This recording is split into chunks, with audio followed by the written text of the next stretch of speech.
It's time for the Ruffin Wrestling Show. Here's your host, Michael Ruffin.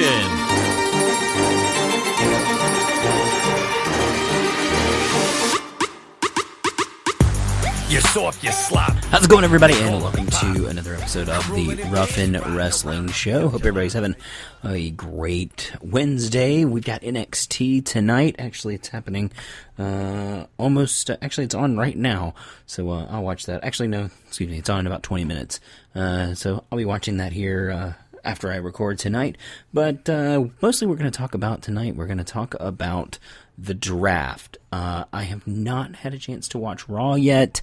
I might go back and watch it. I might not. I find with Raw and with SmackDown that if you miss it by like 2 days or so, then you can usually find out what happened online and then kind of judge whether or not you want to go back. I really didn't see a reason to go back and watch Raw outside of the contested finish between the match between Seth Rollins and Dean Ambrose, which ended in a draw when they double pinned each other, and a draw goes to the champion. So I think that's about the only thing I missed really on Raw. If I missed anything else, hit me up in the comments. Let me know why I am full of shit and should go back and watch Raw. But mostly we're going to talk about last night's first episode of SmackDown Live, which of course featured the draft and matches that did not matter. I didn't know if they were actually going to have matches on SmackDown last night, but I guess I was wrong. Because they did, and they were mostly throwaway crap matches that didn't matter. It's kind of like an episode of Whose Line Is It Anyway? The jokes are all made up and the points don't matter, because it really just... none of the matches really mattered. So we're not going to talk about the matches at all. We're just going to run down the draft and what happened on the draft. First things to bring up, I'm not going to, before we get into the actual picks of the draft and how that all went down, a few things to bring up. First off, only one WWE superstar who was draft eligible, quote unquote draft eligible, was not drafted, and that was Heath Slater, who did not get drafted. I don't know where they'll put him. I don't know if maybe they didn't draft him because I guess he's injured. He did show up on TV last night, but if you saw his face, you saw the pretty nasty black eye and huge. He had a big cut across his eye that happened at a house show, and so he appeared on television, but he looked pretty rough. It looked like the eye was swollen shut, that he couldn't see out of it. He looked pretty bad. So I don't know if that's why he was not drafted, because Luke Harper was also not drafted, but he was also not considered draft eligible because he is hurt, and I don't think has a window to return yet. Whereas like Randy Orton, who is hurt, does have a window to return because he's coming back this Sunday at on Battleground, so that's why he was drafted. Also, the biggest, in my opinion, the biggest shakeup, because yeah, the superstars could go where they went, but the biggest shakeup of this whole thing for me is that your new commentary teams for both Raw and SmackDown will be as follows. On Raw, we will have Michael Cole, Corey Graves, and Byron Saxton, Robo Byron Saxton, Plug Network. They will be calling Raw.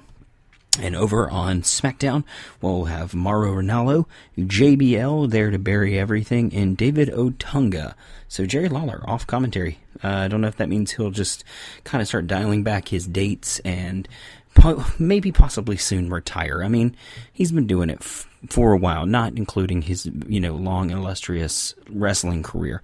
So if Lawler hangs up the crown sometime soon, I would not be surprised.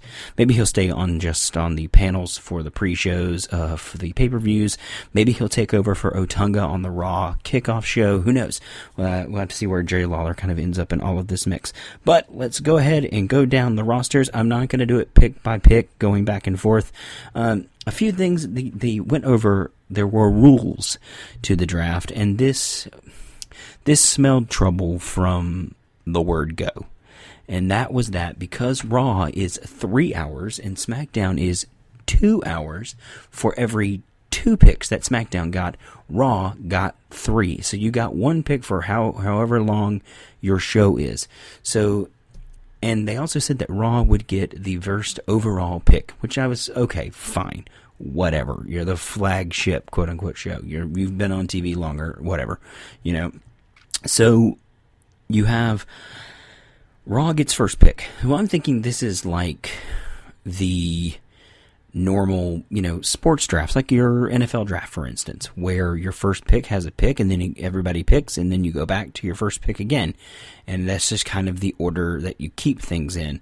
And apparently that's not what they meant, because the way they did 15 picks on television, and they did it in 3 segments of 5 picks, where SmackDown got 2 and Raw got 3, and Raw got to pick first every single time. So Raw, it literally, if you looked at it, it went Raw, SmackDown, Raw, SmackDown, Raw, Raw, SmackDown, Raw, SmackDown, Raw, Raw. So Raw got way more picks out of this deal. The roster on Raw is way bigger because of this. At least, actually, I have not counted. They may not be, but you would assume that because of this, Raw got to really have the upper hand on the draft picks, which, in my opinion, just completely negated the entire point of this draft, because this whole thing was that SmackDown is supposed to become a better show. It's supposed to get a boost. It's supposed to get ratings. It's supposed to get a new life pumped into it, and you've pretty much buried it because you wanted Raw to get more picks and everything, and it shows kind of in the rosters. In my opinion, Raw went for marquee, big draw, big money players, and SmackDown went for substance and longevity. They went for the better show, while Raw went for the more spectacle show. And we'll go over that here with the picks. Starting with Raw, your number 1 overall pick, Seth Rollins. That's right, the WWE Champion did not go first. He actually went, I want to say he went, I think he went second. Yeah, he did. He did go second overall. But still, your WWE Champion didn't even go first pick.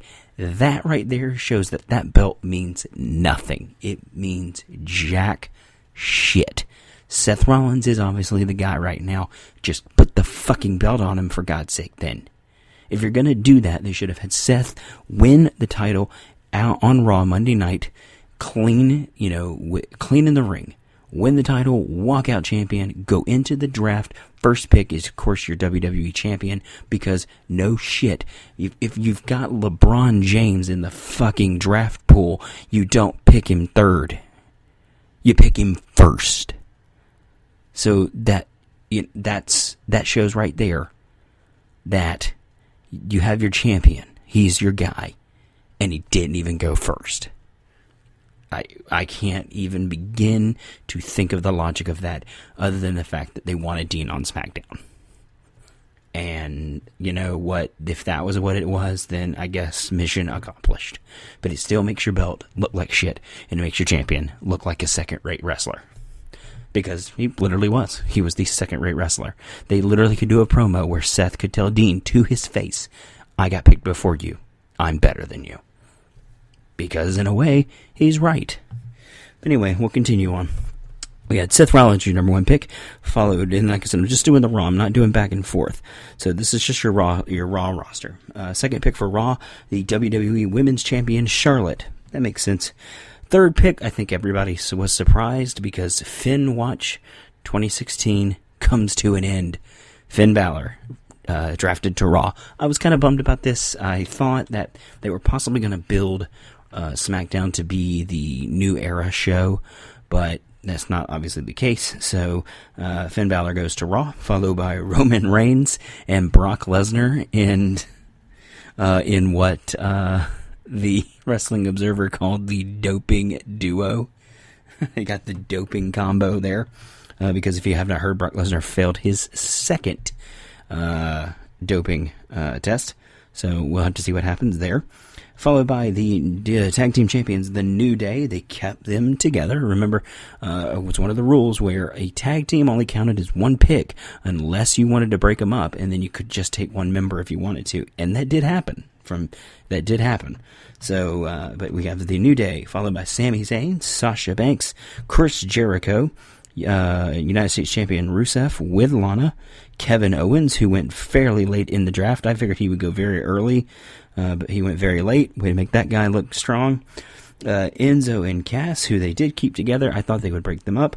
Carl Anderson and Luke Gallows got broken off away from AJ Styles, so for at least the AJ Styles-led club is no more after this Sunday at Battleground, which I'm going to talk about in the Battleground preview show, but I have something I think they should do there. Just some fantasy booking, but I'll have to see what happens. Followed by the big show, and then another NXT pick, Nia Jax. Why? She's terrible. She's awful in the ring, and then I remembered. Vince McMahon is still alive, and he likes you if you're big. Nia Jax is big. She's literally the second coming of Awesome Kong. If Awesome Kong or Karma, if Karma sucked in the ring. So then I remembered. Oh, she's Samoan. She's The Rock and Roman Reigns' cousin. Oh, no shit. That's why you got picked. Followed by Neville, Cesaro, Sheamus, The Golden Truth, getting kept together. Titus O'Neil, Paige, Darren Young, Sin Cara, who they did announce that the Lucha Dragons were going to split and enter the draft as singles competitors. So Sin Cara goes to Raw. Jack Swagger, the Dudley Boys, going very late in the draft, but that made sense, I guess. Summer Rae, Mark Henry, Braun Strowman as the Wyatts get broken up. Braun Strowman goes to Raw. Bo Dallas as the Social Outcasts get broken up, kind of, because Curtis Axel did go as the very last pick on Raw, but again, Heath Slater not drafted, so we'll have to see what happens there. The Shining Stars kept together. I honestly didn't know they were still a team. Alicia Fox and Dana Brooke and Curtis Axel round out your Raw picks. But if you can see what I mean by, if you look at the top here, these top 5 picks: Seth Rollins, Charlotte, Finn Balor, Roman Reigns, Brock Lesnar. The only one in there that I say is not a complete marquee shot, just shot in the pan. The only two of those are Seth Rollins and Finn Balor. Those have some substance. Roman Reigns, Brock Lesnar are complete marquee draws. If they're, especially Brock. If you got Brock on the ticket, you sell out. Roman, obviously they're still going to try and do something there, so I don't know.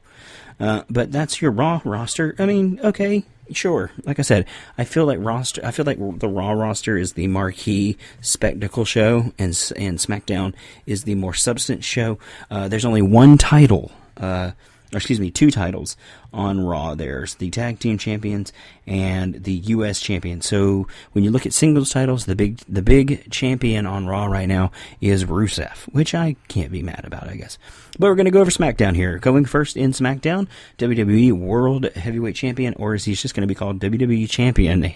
They have been dropping the World Heavyweight, which made people seem to think that they might create a second belt, but that might be what they do at Battleground. They create some secondary belt to give Seth the belt. I don't know. We'll have to see what happens. Second pick, SmackDown, AJ Styles, like I said, broken up from the club. John Cena, Randy Orton, Bray Wyatt, Becky Lynch, Intercontinental Champion Miz with Maurice kept them together. Baron Corbin. Hey, Baron Corbin. Another pick from NXT, which didn't surprise me, but I'm super happy. American Alpha, Chad Gable, Jason Jordan. Sorry, I am ready, willing, and Gable, so I'm all about those guys. Dolph Ziggler, Natalya, Alberto Del Rio, The Usos, Kane, Kalisto, Naomi, The Ascension. Again, didn't know they were a team. Wasn't one of them suspended for I don't know. Hasn't he been suspended for 6 months? Seriously, he went out with Adam Rose, and I haven't seen him since, but apparently they were drafted together, so they're a team still, I guess. Zack Ryder going pretty late. Apollo Crews going late, but then again, apparently Vince hates him, so I'm surprised he's actually still there. Alexa Bliss coming up from NXT. Awesome. Love Alexa Bliss. Happy to see her come up. Breezango kept together. Apparently Vince loves them. Kept together as a team. Ava Marie from NXT. Okay. Well, okay, hold on. I will get to hit that in a minute. Followed by the Vaudevillains. kept together. Eric Rowan joins Bray Wyatt on SmackDown. Mojo Rawley from NXT, God, and Carmella. I can't be too mad about Carmella because I like Carmella. However, Mojo Rawley sucks in the ring, but then again, he's big. And for some reason, he can run around the ring and not get blown up. But I guess this also gives us a chance that he'll team back up with Zack Ryder and get back in the Hype Bros. So I can't be too upset about that, I guess. But the thing I think that makes a lot of people and a lot of fans mad is that they took Ava Marie and you had Bayley. You have Bayley in NXT who has been ready to come up. And Asuka is your women's champion. I understand NXT. Everybody wanted 3 picks from NXT to come out to be Asuka, Samoa Joe, and Shinsuke Nakamura. I knew that Asuka and Joe would not come up because they are the champions, and from what I can tell, there are no plans to take those belts off of them anytime soon. Now, I'm pretty sure we are going to get Nakamura versus Joe at TakeOver Brooklyn before the night before SummerSlam, so maybe that Nakamura takes the belt that night. That would be cool. And if that's the case, then I understand why you don't call up Nakamura. So I get that. However, unless the plan is to let Bayley get the title back from Asuka, why the fuck keep Bayley down in Orlando? She's been ready to come up. There were actually pictures online last night of fans that had taken pictures that they had handed out hugger section signs to the ringside seats, showing that apparently at some point in time, Bayley was the plan. I don't know what happened. I don't know what changed. I don't know if maybe they think that because Zack Ryder is not going to win the U.S. title on Sunday against Rusev, that they've got to team him with Mojo Rawley to do something with him and maybe put them back in the tag team picture, because I liked the Hype Bros as a team. So possibly that works out. I can't say.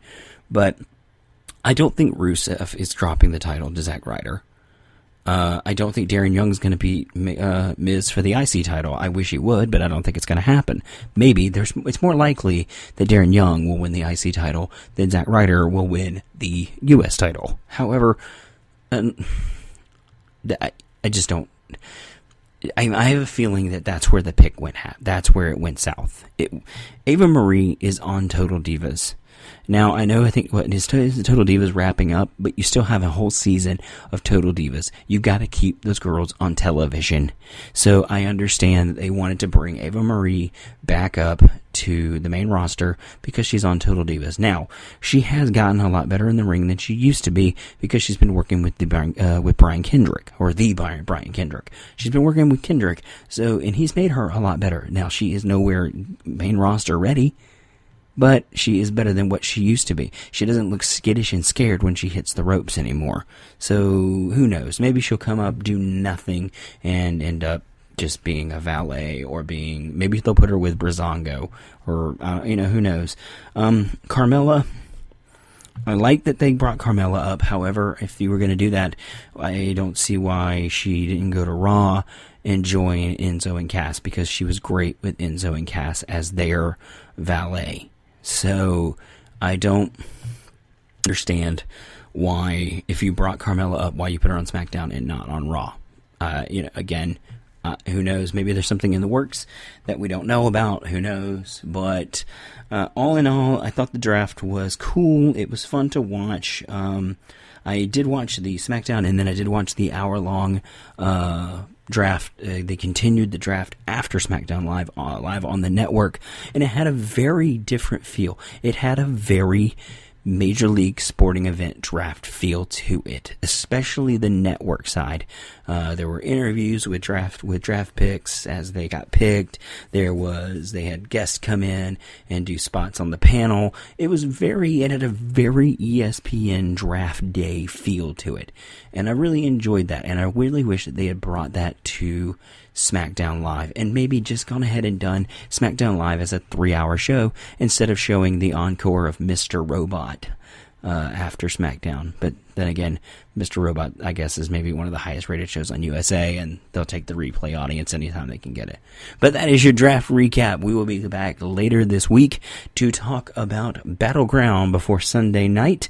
If you guys have not had a chance to do so, you can subscribe to the show in a couple of different ways. You can do it on iTunes, Rough and Wrestling Show. You can also look for it on the Google Play Store, Rough and Wrestling Show on there, and on YouTube. The YouTube version is just the audio with the show's logo. It is not a video version or anything like that. I am thinking about doing some video exclusive stuff over on the YouTube channel, so we'll have to see what happens there.